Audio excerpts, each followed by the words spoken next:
పరిశుద్ధమైన నామమునకు మహిమ కలుగునుగాక.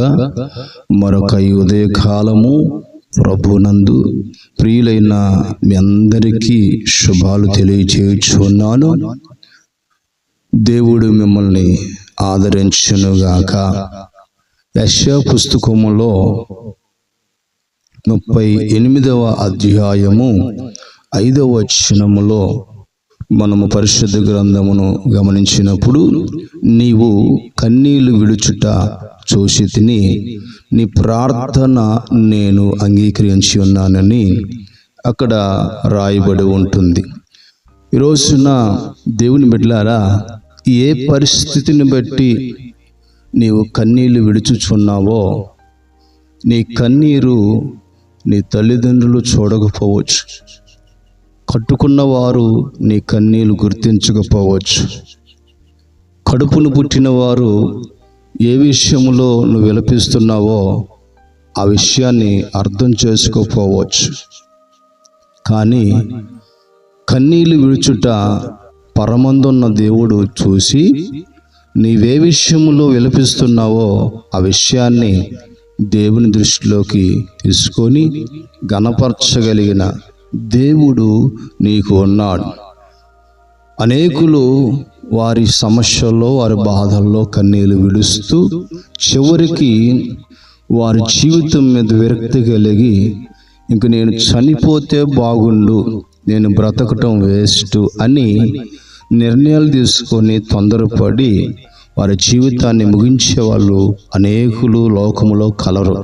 కానీ దేవుని బిడ్డలారా, ఆ సందర్భంలో మనము చూసినప్పుడు లేయా తన భర్త ద్వారా ద్వేషించబడుతూ, తన కుటుంబం ద్వారా ద్వేషించబడుతూ, అనేక కన్నీళ్లతో నలిగిపోతున్న లేయాను దేవుడు చూశాడు.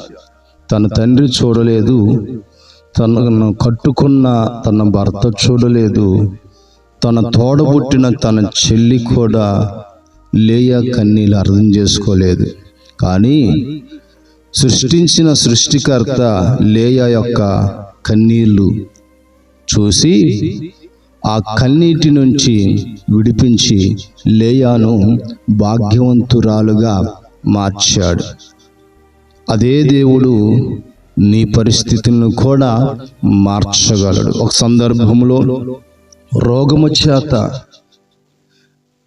అతను నలిగిపోతూ మరణ స్థితిలోకి వెళ్ళిపోయిన హిజ్కియా కన్నీళ్లతో గోడ తట్టు తిరిగి ప్రార్థించగా తన మరణాన్ని దేవుడు మరలా జీవముగా మార్చాడు. హిజ్కియా కన్నీళ్లు చూసిన దేవుడు మరలా 15 సంవత్సరములు ఆయుష్ను పొడిగించాడు.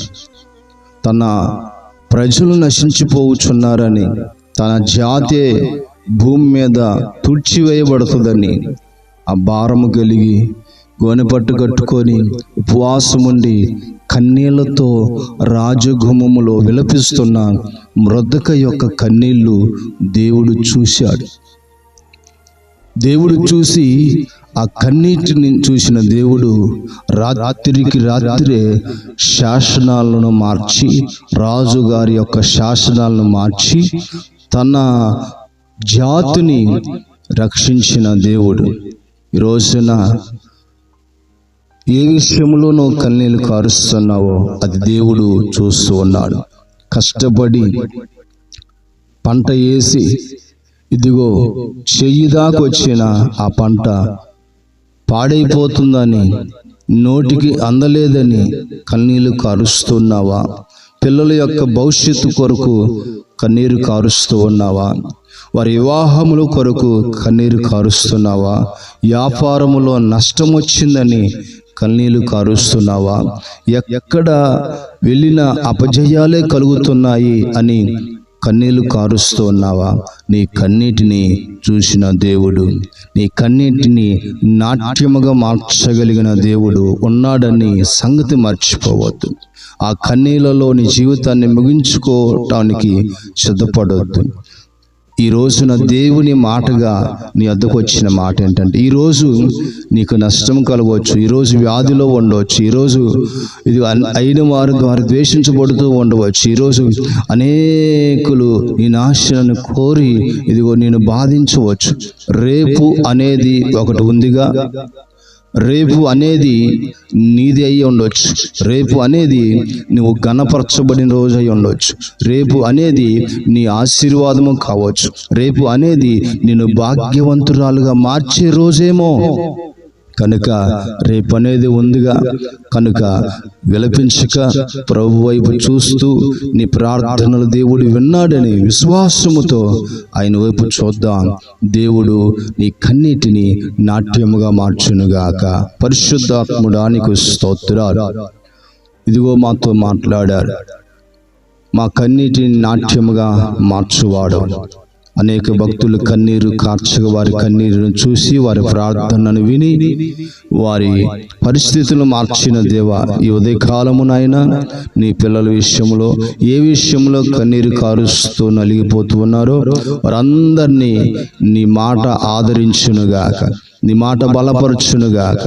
వారి జీవితంలో ఆ కన్నీటి నుంచి విడిపించి అదిగో వారి ముఖములో చిరునవ్వు కలుగు చేయండి. ప్రతి వారి మీద నీ దయ ఉంచండి. కృపచేత జ్ఞాపకం చేసుకోమని ప్రతి వారిని దీవించి ఆశీర్వదించమని యేసు నామమున అడిగి పొందుకున్నాము తండ్రి, ఆమేన్. ప్రభు మిమ్మల్ని బలపరచునుగాక.